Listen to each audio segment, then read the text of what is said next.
Halo adik-adik pelajar, selamat bergabung kembali bersama Pak Hasben. Pada materi kita kali ini adalah persiapan seleksi mandiri PTN untuk bidang studi fisika. Semoga kalian lulus. Nomor 10.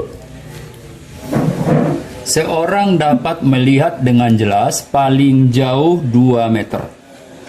Disebutlah ini titik jauh atau istilahnya adalah punctum remotum, ya, punctum remotum atau PR. Nah, itu menurut soal adalah 2 meter. Nah, 2 meter ini adik-adik pelajar kita ubah menjadi 200 cm.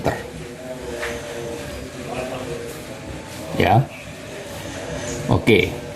Itu data pertama. Dan paling dekat, ya, yang bisa dilihat dengan jelas, itu disebut punctum proximum atau titik dekat, ya. Punctum proximum atau titik dekat, itu katanya 50 cm. Agar orang tersebut dapat melihat dengan normal pada jarak jauh tak hingga dan membaca pada jarak dekat 25 cm. Maka orang tersebut harus menggunakan kacamata dengan ukuran kekuatan berapa? Nah, orang tersebut berarti harus menggunakan kacamata bifokal atau dua fungsi, ya. Jadi dia bisa melihat dengan jauh, bisa juga melihat untuk jarak dekat. Berarti harus kacamata plus min, ya. Plus min. Jadi menjadi pertanyaan, berapakah kekuatan kacamata, ya? Kekuatan kacamatanya itu yang ditanya. Tentu dalam satuan dioptri, adik-adik pelajar, ya. Persamaan yang kita gunakan ini Bapak harapkan dihafal, adik-adik, ya. Kalau untuk rabun jauh, ya, untuk rabun jauh atau istilahnya adalah miopi, ya. Rabun jauh berarti susah melihat jauh, ya, adik-adik pelajar, ya. Maka kekuatan kacamatanya dengan persamaan min 100 per titik jauh atau punctum remotum tadi, ya. Nah, tinggal kita masukkan angkanya sekarang, yaitu menjadi min 100 per punctum remotum berapa adik-adik di soal kita? Yaitu 200, ya. Maka hasilnya menjadi negatif setengah, ya. Negatif atau min 0,5 dioptri, ya. 0,5 dioptri. Itu untuk rabun jauhnya. Lalu kalau untuk rabun dekat atau susah melihat dekat, ya, rabun dekat atau susah melihat dekat disebut dengan hipermetropi, ya. Kita gunakan persamaan dengan bentuk sebagai berikut, ya. Kekuatan kacamata sama dengan 4 dikurang 100 per titik dekat atau punctum proximum. Nah, tinggal masukkan angkanya adik-adik pelajar menjadi 4 dikurang 100 per PP-nya berapa? 50, ya. Tinggal kita olah. 100 per 50 kan 2. Berarti 4 dikurang 2 berapa? Positif 2, adik-adik pelajar, ya. Oh, berarti kacamatanya adalah ukuran negatif 0,5 dan positif 2. Maka jawabannya adalah A. Nomor 11. Seutas tali panjang 6 meter, ya. Tali dalam istilah ilmiahnya lazimnya disebut dengan dawai, adik-adik pelajar, ya. Dawai atau senar, ya. Contohnya senar gitar atau tali gitar, ya. Nah, itu. Udah. Jadi berarti ini materi kita tentang dawai, gitu, ya. Baik. Lalu katanya panjang daripada dawai itu lambang panjang umumnya L ya adik-adik ya, sama dengan 6 meter. Dengan massa jenis mu itu sebesar 0,004 atau 4 kali 10 pangkat min berapa? Min 3, betul ya, min 3 dalam satuan apa? Kilogram per meter kubik. Adik-adik belajar ya. Per meter, maaf, bukan per meter kubik, per meter, kilogram per meter ya. Itulah satuan daripada massa jenis dawai atau senar ya. Diikat pada kedua ujungnya. Salah satu frekuensi resonansinya adalah, jadi diketahui frekuensinya itu ada yang 256 Hz. Dia tidak sebutin nada atas keberapa, dia pelajar ya. 256 Hz. Dan satunya lagi adalah 320 Hz. 320 Hz. Nah itu ya. Lalu yang menjadi pertanyaan, berapakah frekuensi nada dasar? Nada dasar bisa kita tuliskan dengan F0 ya. Nada atas 1, F1, nada atas 2, F2, nada atas 3, F3, dan seterusnya. Nah, perbandingan untuk dawai ya, ini dihafal adik-adik pelajar, bahwa F0 berbanding F1 berbanding F2 berbanding F3 berbanding F4 dan seterusnya. Ini adalah 1 berbanding 2 berbanding 3 berbanding 4 berbanding 5 dan seterusnya. Ingat ya, jadi gampang diingat perbandingannya. Berarti tugas kita pertama sekali adalah melihat posisi angka 256 Hz dengan 320 itu di frekuensi keberapa. Maka cukup kita bandingkan adik-adik pelajar ya. Coba kita bandingkan. 256 berbanding 320. Nah, ini kalau kita bagi adalah berapa? 0,8. Nah ya, 0,8 itu kalau kita buat ke pecahan, berarti sama dengan 8/10 ya, 8/10 atau 4/5 adik-adik. Nah, kalau kita buat menjadi perbandingan berarti 4 berbanding 5.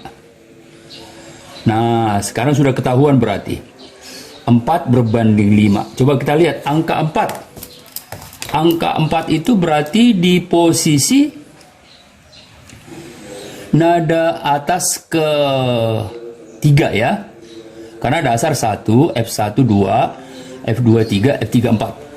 Nah ini, berarti langsung kita tandain, berarti ini adalah nada dasar ketiga, nada atas ketiga. Lalu ini sudah pasti lanjutannya adalah nada atas ke 4 adik-adik pelajar. Nah, berarti gampang sekali ya. Karena yang diminta adalah F0, berarti bebas kita membandingkannya. Boleh F0 berbanding F3, boleh juga F0 berbanding F5. Akan sama hasilnya. Coba kita lihat ya. F0 berbanding F3. Ya. Sama dengan berapa? F0 berbanding F3. Coba kita lihat adik pelajar. Berarti 1 berbanding 4 ya. Betul. 1 berbanding 4. Nah udah. Berarti kalau kita ganti F3-nya sesuai dengan data yang ada di soal, berarti F0 berbanding F3 kita ganti menjadi F0 per, ini berarti F3-nya ya. per 256. Ini F4-nya adik-adik pelajar ya. Paham ya? Oke. F0 per 256 ya. Sama dengan 1 berbanding 4 tentunya ya, kalau kita perhatikan. Berarti perbandingannya adalah 1 berbanding 4.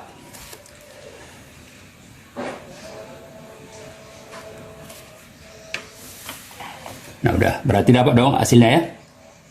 Maka F0 ini kita cut sampai di sini.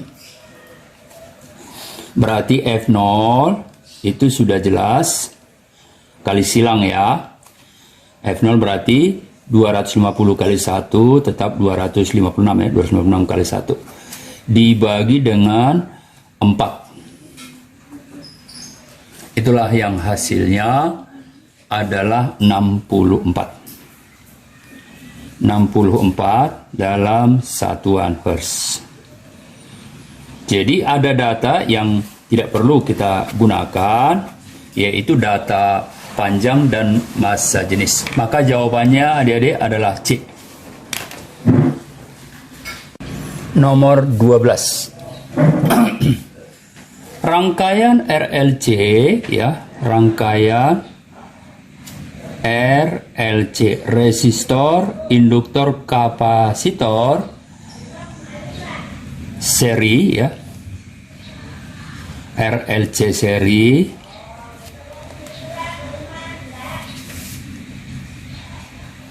rangkaian RLC seri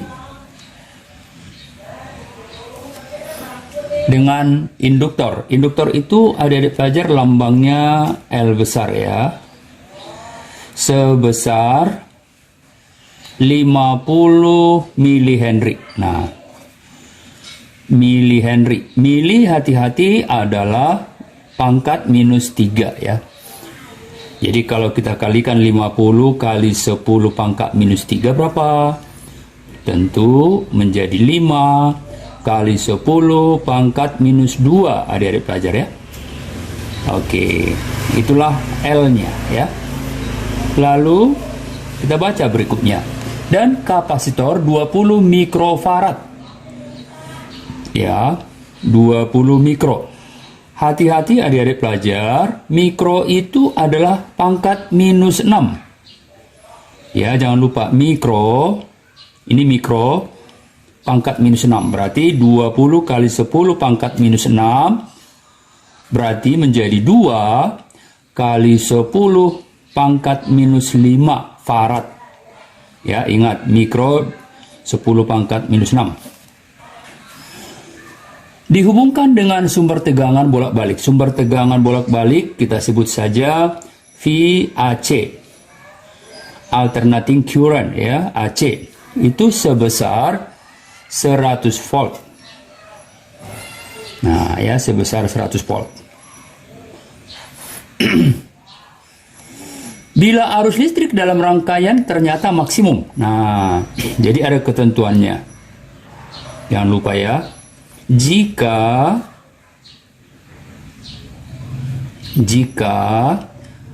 arus pada rangkaian adalah maksimum,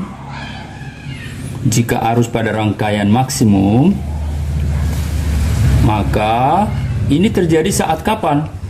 Otomatis saat impedansi atau Z paling kecil, hambatan ekivalen atau hambatan total paling kecil, karena arus berbanding terbalik dengan hambatan ada di pelajar ya. Sedangkan Z itu adalah hambatan ekivalen atau hambatan total. Karena berbanding terbalik, ketika I max berarti Z-nya min. Kapan Z min? Nah, itu lagi ya. Z min itu ya terjadi ketika reaktansi induktif atau XL sama besar dengan reaktansi kapasitif atau XC. Jadi adik pelajar jangan lupa syarat ini ya. Oh, syaratnya Z min itu ketika reaktansi induktif XL nilainya sama dengan reaktansi kapasitif XC. Baik, dengan demikian ingat pula bahwa XL itu persamaannya apa? XL persamaannya adalah omega dikali dengan L. Omega dikali dengan L.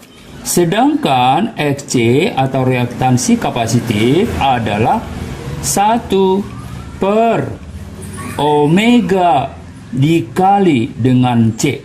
C itu kapasitas kapasitor, L induktor. Nah itu ya. Lalu pertanyaannya apa? Pertanyaannya adalah berapa frekuensi sudut? Frekuensi sudut sama itu artinya omega yang ditanya, adik pelajar ya. Nah, jadi omega ini namanya frekuensi angular atau frekuensi sudut. Pada saat berapakah itu terjadi resonansi atau terjadi arus maksimum? Baik, berarti clue-nya, adik-adik pelajar, kata kuncinya adalah XL sama dengan XC.